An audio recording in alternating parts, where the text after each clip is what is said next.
Okay, good afternoon once again. This is our part 2 on the topics on hyperbola. Okay, so we have this one. Another example, no? Find the foci, vertices, and asymptotes of the transverse axis of the hyperbola with equation 9y squared minus 16x squared minus 144 is equal to 0. So here we first reduce the given equation. Okay, diba? Kana tong, diba ang atuhang goal is to have this one.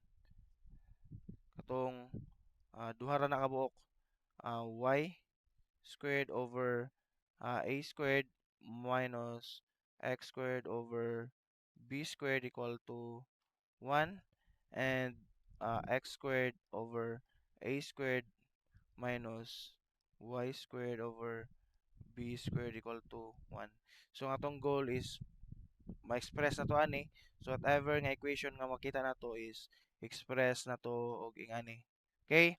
So in standard form ato nang ang from here, so you need to express this one into this one, no, into this um form. So from here, nung gibuhat bato na to is that um i-transfer or i-transpose nato, no, kining 144 sa pikas. Kay we need, di ba, constant, tanan constant is naa sa right side, naa sa labas. So gibuhat diri is gi plus 144 nato ni diri and kini diri gi plus 144 which is na cancel ni siya and ang bilin na lang is 144. So from here, so we need kini kay muon man tog 1 ni siya, so gi-divide nato ning 144 og um kini tanan. Kung unsay gibuhat nimo diri, kung ga-divide kag 144 diri, 144 diri, same po imong buhaton diri sa duha, no? Or sa tanan, 144. So 144. So if we calculate this one, no, ang mabilin na lang is, di ba, ang kining 144 is pila ang kuan sa 144 sa factor, or kini ang 144 pwede ba ma-divide sa 16, 144 ma-divide ba sa 9. Okay, atong buhaton, try nato nga ang 144 is i-divide nato siya og 9. So 144, ano, calculator. Okay, calculator. Where is the calculator? Okay, try nato 144 divide 9. Okay, 16. So 144. So ang factor sa 144, 9 times 16 is equal to 144. So in other words, so ang 144 is 9, 9 times 16. So 9 and 16. Okay? Kining isa 9 og 16 gyapon ni. 9 16. Okay, so cancel na to na siya. So from here, ma-cancel na to ang 9. So mabilin 16 from here, 16 ma-cancel tapos mabilin ang 9. So we have y squared over 16 minus x squared over 9 is equal to 1. So unsa ni siya um nga parabola, is it horizontal or vertical? So as you can see, no, vertical ni siya, vertical nga parabola, ano, I mean hyperbola.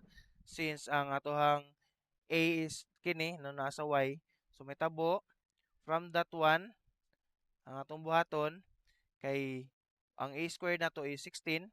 So of course, no, 16 and ang atong b squared is equals to 9. By getting the principal square root of a squared and b squared, we can get a is equals to 4 and b is equals to 3.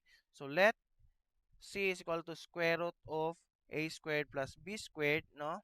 Ito na ito dali. C is equal to a squared nato is 16 plus 9 is equal to pila na? Square root of 25. So C is equal to 5, of course. So from that, we have C is equal to 5 and the focal axis is on the y-axis, no? Vertical siya. So since vertical man siya, no, nga tuhang ang ma-stretch niya is ang y-axis, no, ang y na to nga values. So ang x nito is always ano, ang 0, di ba siya always, pero basta gani naa sa ang origin niya, or I mean ang yang center is nasa origin, no, always 0 na siya. So ma-stretch niya to is -5, no, atong C man ito ra na siyang i-replace, no, from equation nga na given na sa taas. No, ang vertex na to, no, is ang A, no, i-replace lang nato na siya dere. So muna ito hang A, muna itong A. So we have 0 and -4 and 0, 4. So of course i-plot na to ang foci. Foci is this one. So negative no, 0 and -5 and sa pa isa 0 and 5 muna tong atohang uh, mo nitong F2. Okay? Ang atohang ang F2 na to is kana, ang F1 na to is this one. F1. Ang atong V1 is this one. 0 and -4. So V1 and this one is atohang V2. Okay? So muna atohang V1, V2, F1 ug F2. So ang atong axis, no, I mean ang asymptote nato kay sa itong asymptote nato A over B, no. Asymptote is y is equal to positive, negative A over B x, di ba? Ano no? Tama ba? X lagi, wait lang. Ano sa man itong kay y is equal uh, A over B x. So may tabo y is equal to positive, negative. What is A? It's 4 over pila nga tong B? 4 over 3x. So you have this one. Okay?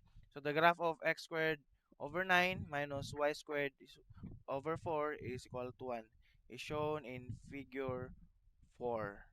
Okay, question. No, pwede na balik-balikon nyo ang video and feel free to message me if na mo mga question.